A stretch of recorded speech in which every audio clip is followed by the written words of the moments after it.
Welcome to another breathtaking episode of Monday Movie Pickup. Alright, let's continue with the Paramount Presents line. So this is 19th in their release slate. This is 48 Hours. I've actually seen this movie before. It's very enjoyable. It's one of Eddie Murphy's first comedic roles they took on, but it's definitely a more serious comedic movie. But this is the Paramount Presents line. Obviously, I've talked about the Paramount Presents line over and over again, how much I really enjoy them, and all these slipcovers. Yeah, I could do these all day.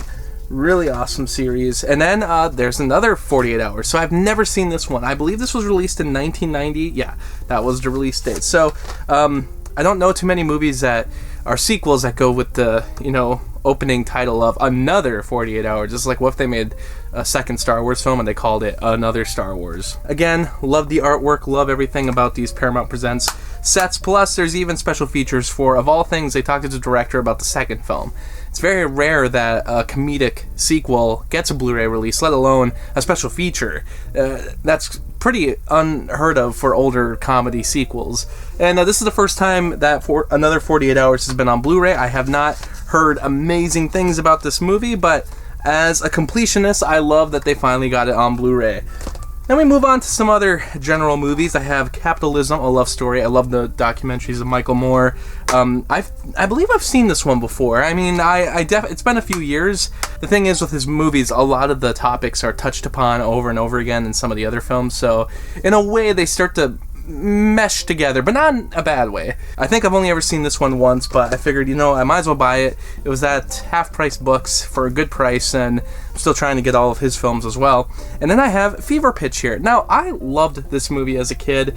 I didn't own it on home media at all for some reason, so I finally bought the Blu-ray of it. I rewatched it, and honestly, it doesn't hold up as much as I remember, but I still enjoy it quite a lot.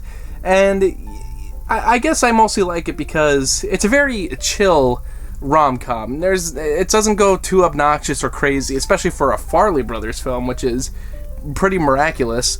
It's pretty subdued for the most part, and the only thing is that some of the stuff I feel like has become somewhat outdated, not in terms of, I guess, what we consider funny in current comedies, but more just on the fact that, I don't know, Jimmy Fallon's character just seems way more annoying to me than he did when I saw the movie as a kid. But I don't know, maybe that's an age thing, I don't know. Look at that, they even have some nice disc art on there. I think that's the disc art they had for the DVD. The DVD that I did not own, Chicago, the Diamond Edition. Now, I actually found this at a half-price books.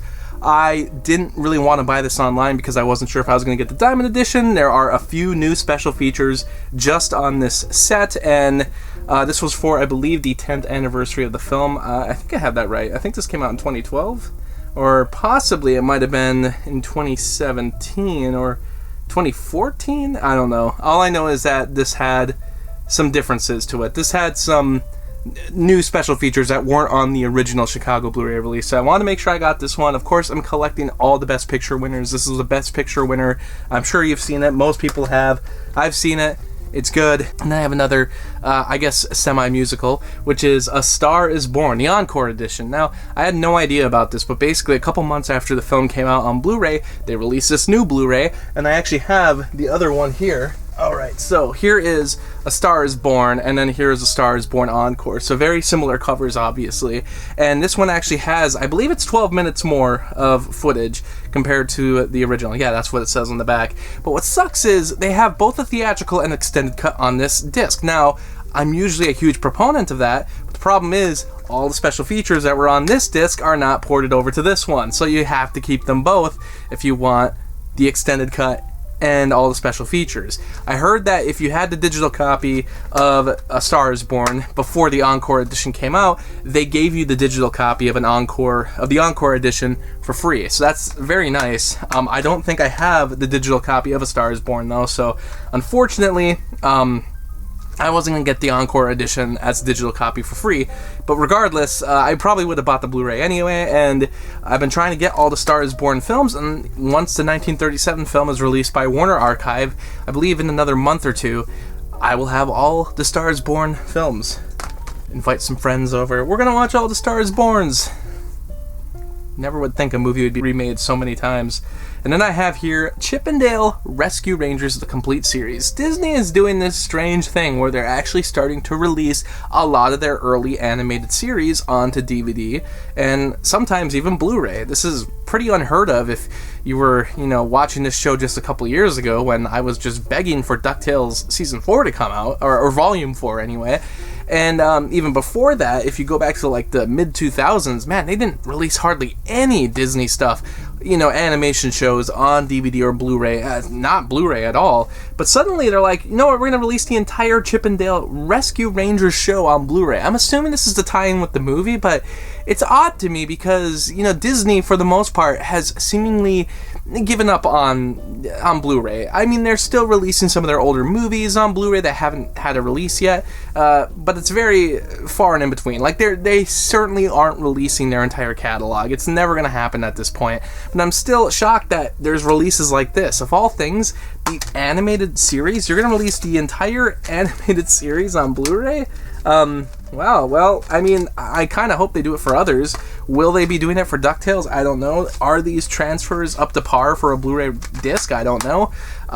Proud Family got a DVD release only, so it makes me wonder what the transfer quality is going to be like. But given that I've never really seen the entirety of the show, I figured, and since I don't own it, I was like, it comes in a small enough Blu-ray set. It's kind of interesting to own this, just because I don't know if Disney's going to keep doing this, but again, there's no special features, but I'm shocked overall that Disney's even doing anything with their animated shows at this point, especially when they have Disney Plus. They don't really need to release them on home video. I mean, it's just crazy to me. And then we have here Midnight Madness, a kind of forgotten Disney film. This is not on Disney Plus, but the reason I wanted to get it was because Michael J. Fox, this is his first film.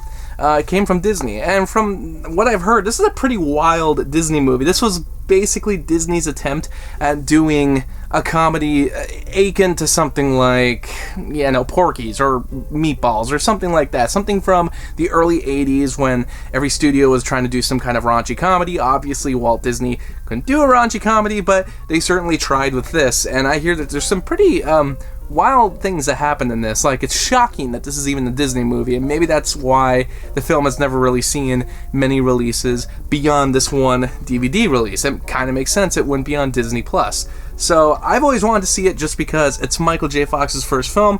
I don't believe it was released in just full screen. This probably was a widescreen movie, given that it was released in, I believe, 1981. I don't see a release date on the back. Pretty sure this came out in 1981, though. And yeah, it comes in only the full screen edition, and it's not marketed like that on the side. It's not like there was a full screen and widescreen edition, but Disney did this a lot with a lot of their releases they were doing in the mid-2000s. Like, if anybody got a Honey, I Shrunk the Kids DVD, it was only the full screen edition, so that always sucked. And it happened with this too, but pretty much I don't know if this film's ever going to see the light of day in any other form. Maybe it will hit Hulu at some point, who knows, but Michael J. Fox, can't go wrong. And I've been curious to see it for quite some time.